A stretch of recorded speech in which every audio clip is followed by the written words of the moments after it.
Bevitel. Hogyan lehet a programunknak billentyűzetről megadni valamilyen értéket, vagy esetünkben például egy nevet, hogyan lehet megadni? Kiíratást már taglaltuk. Hogyan lehet bekérni adatot? Ugyanúgy integer main függvényt hozzuk létre, és létrehozok egy tömbnek nevezett adattípust, erről a későbbiek során lesz még szó.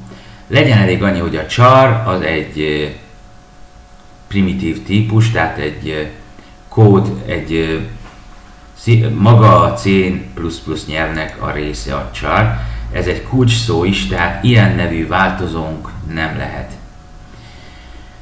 A tömbök azok igazából úgy kell elképzelni őket, mint egy vektort, azaz egy nyilat, hogy szépen egymás mellett vannak cellák, és minden egyes cellában van valamilyen érték, tehát olyan, mintha...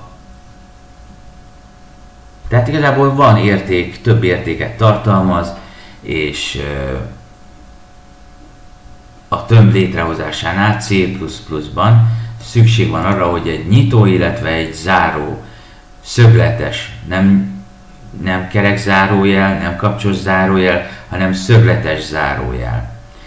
És a zárójelen belül megadunk egy számértéket, ezt nevezzük a tömb elemszámának. De nagyon fontos, és ebben a kezdők folyamatosan keverik, ez nem az indexe, nem egy index érték, amely a tömb egy adott elemére hivatkozik, hanem itt ebbe a sorba mi létrehozzuk a 20 elemű névtömbünket, amely char típusú. És most lépjünk tovább, a cin az szintén az std része, std névtér része, és ez szolgál a legegyszerűbb megoldással arra, hogy bekérjünk mondjuk egy változó értéket, esetünkben most egy egész nevet akarunk bekérni, méghozzá nem másba, mint a névtömbbe. Nos, ahhoz, hogy ezt használjuk, nagyon fontos, hogy a cin után egy dupla jobbra mutató kacsacsőrre van szükség, nem úgy, mint a C++-nál, hogy balra mutató, a C-nél jobbra mutató dupla kacsacsőrre van szükség, és ezt követően kell megadni a változót, amiben mi szeretnénk bekérni értéket. Nagyon fontos, és ezt elfelejtettem mondani, hogy minden egyes programsort, leszámítva a függvények nyitó, illetve záró tagjét, mind a függvényen kívül, mind a függvényen belül pontos vesszővel kell lezárni a sort. Az zárja le igazából az utasítást, amit a programnak végre kell hajtania. Tehát a pontos vesszőt soha ne felejtsük el kirakni, de majd látni fogjátok a későbbiek során, hogy a pontos vesszők azok globális változóknál, névtereknél, szimbolikus konstansoknál már nem, mint hogy itt látható az include esetében is, itt sincsen pontos vessző, tehát erről majd fogok beszélni. Jó, a következő lépés az, hogy kiíratjuk azt, hogy hello, valamint azt, ami nevet bekérünk. Tehát bekérjük a névtömbbe a nevünket, ez alapértelmezetten 20, de ennél kevesebb lesz nyilvánvalóan, és az igazából név tartalmazza akkor a nevünket, kevesebb lesz, mint 20. A lényeg az, hogy elférjen a nevünk a névtömbben, tehát 20-nál nem lehet több elemszámú, tehát 20-nál több karakter nem alkothatja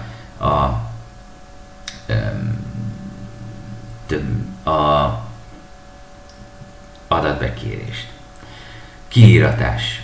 Ugyanúgy a C útot használjuk, balra mutató kacsacsőr, beírjuk először, és fontos, hogy a stringek esetében van itt egy dupla macskakarom, tehát két macskakarom látható, bal oldalon és jobb oldalon, és ezek közé kell nekünk a stringünket beírni, azaz a szöveget, majd ezt követően megint egy dupla balra mutató kacsacsőr, megadjuk azt, hogy név, ez a névtömbünk, amit az előbb feltöltöttünk, Majd egy újabb kacsacsőr, oda teszek egy felkiáltójelet a sor végére, majd új sort kezdek és lezárom a sort, így kiírja nekünk azt, hogy hello, valami.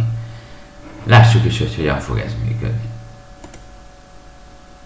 Lebildeljük. Oké, most ezt már egyszer megtettem, tehát nem kellett újra.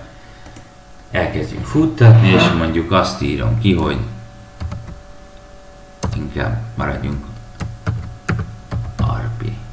És ha Enter nyomunk, akkor kiírta gyönyörű szépen, hogy Hello RP. És ezzel véget is ért a program futása, Enter nyomunk, véget is ér. Ez volt tehát a bekérés röviden.